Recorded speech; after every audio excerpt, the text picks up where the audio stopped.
Yo, Dirt Martians here to ask y'all one question. Why don't you have one of these? So this is the Ripsaw style RC tank, 1/12 scale and all the way dope. I've seen these go by a couple different names, so Ripsaw or SG 1203, and kind of hilariously a high-speed drifting tank.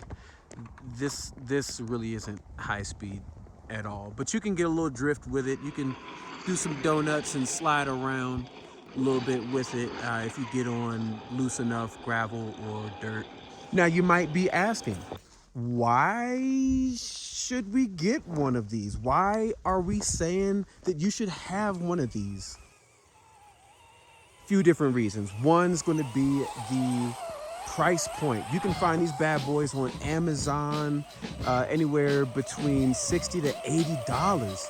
That's it, $60 to $80. I'll drop a link in the description. Go check it out.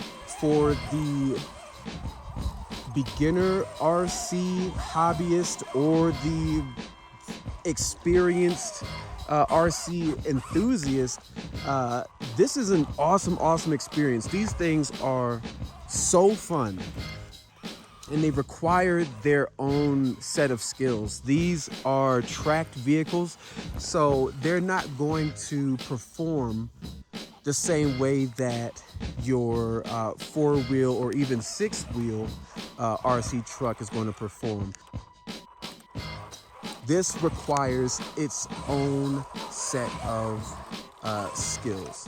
At the $60 to $80 price point, these actually come with proportional throttle and steering. It's not, like those super cheap ones that you might find at Walmart or somewhere else where, you press the throttle and it's 100% power out the gate and you can't control it.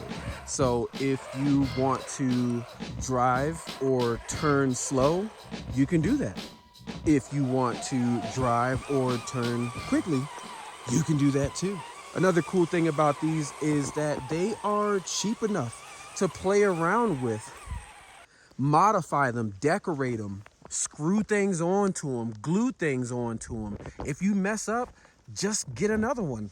Also, at that price point, you don't feel so guilty bashing them up. Yes, take them off of rocks, jump them, let them drop and fall and roll. They are inexpensive. If you bust it up, just get another one. Also, you can buy extra batteries for these for like $20 on Amazon.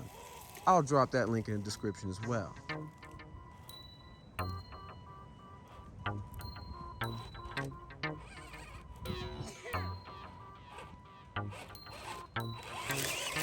Another pro is the very different RC experience that you get with these. They're not going to perform like your regular wheeled vehicles.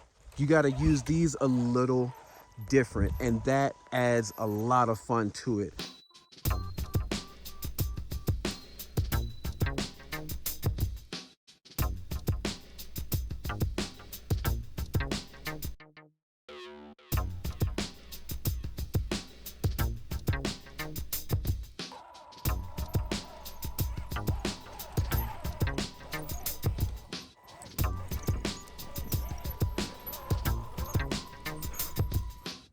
They're also very much modifiable and easy to work on.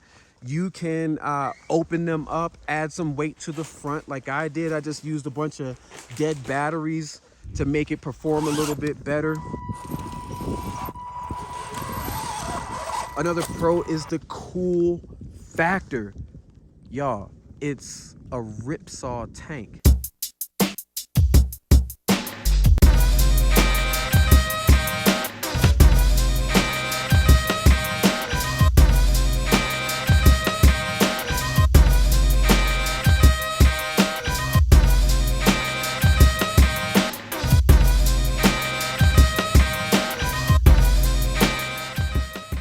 There are a couple seats on the inside, so if you have perhaps a 3 or 4 inch action figure or a few like we do, you can throw them in there just to, you know, add some more cool to it.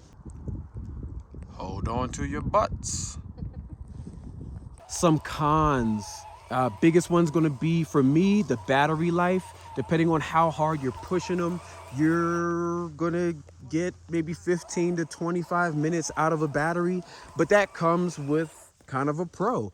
The batteries, again, are pretty inexpensive on Amazon. Mama and I both have one of these tanks, and we each have 3 batteries.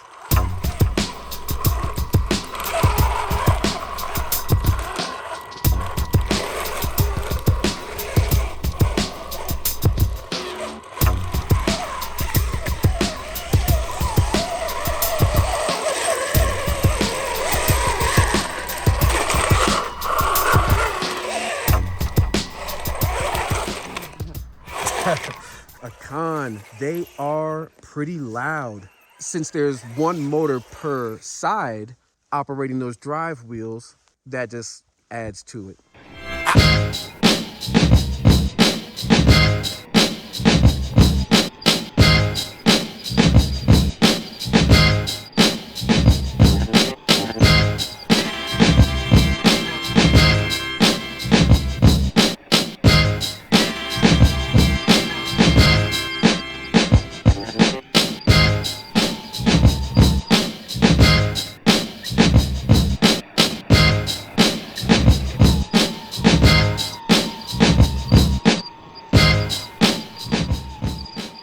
These things are kind of fun in the snow, but they are not that great. Once you get snow up under the track and kind of caked on those drive wheels, it lifts the track, the rubber one, it lifts the track up off of the wheel and allows it to fall off the side. So you may, if you're playing with it in the snow, you may find yourself having to clean out those drive wheels, clean the snow out, and put the track back on. Fortunately for us all, spring is here.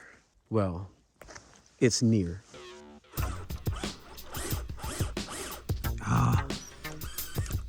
Yeah, these things will belly out in the snow too.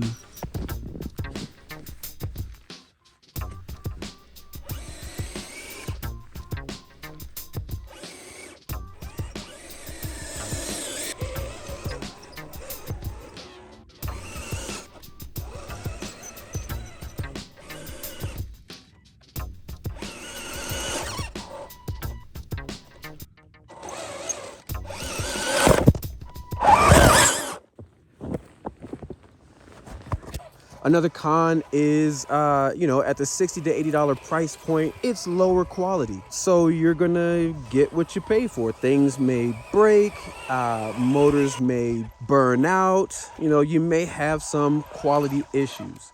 Another con is if you're expecting this to be a crawler, it is not that. It's not a crawler. You can traverse some difficult and challenging terrain with this, but it's not really going to crawl. There's no real articulation, none of that. But you can still have a lot of fun with these out on the trail, on the beach, wherever you're taking it.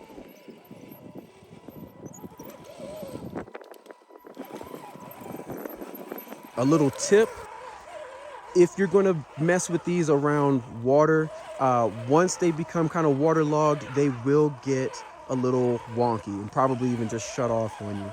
There are some videos out there, there are some channels out there that went over how to waterproof these things.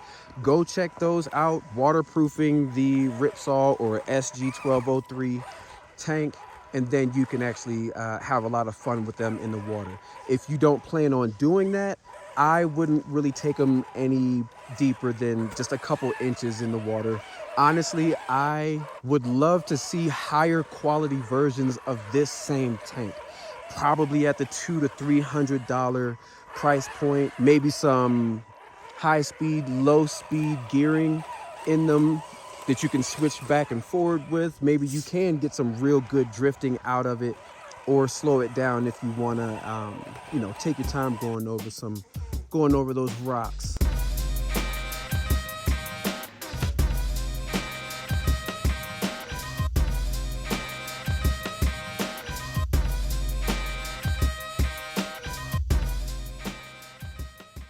Something else that I did to mine, in addition to adding weight to the front, is I added some traction to these tracks. I added some knobs to it so that if I am going over some rocks, that might grip it, kind of bite it a little bit better and pull it up over the rocks. And I've been enjoying it. Like, it definitely performs a lot different, a lot better with those added knobs on the tracks. But yeah, y'all, if you already have an RC collection, if you're just starting in the RC world, get you one of these, man. Like, these are super fun. All right, guys, we're really glad you could come out today and see our awesome new tanks. It is getting a little bit cold.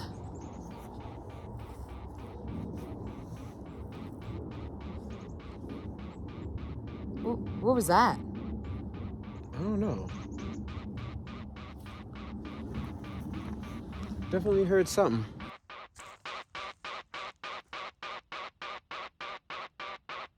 Cocaine Bear! Get to the tanks!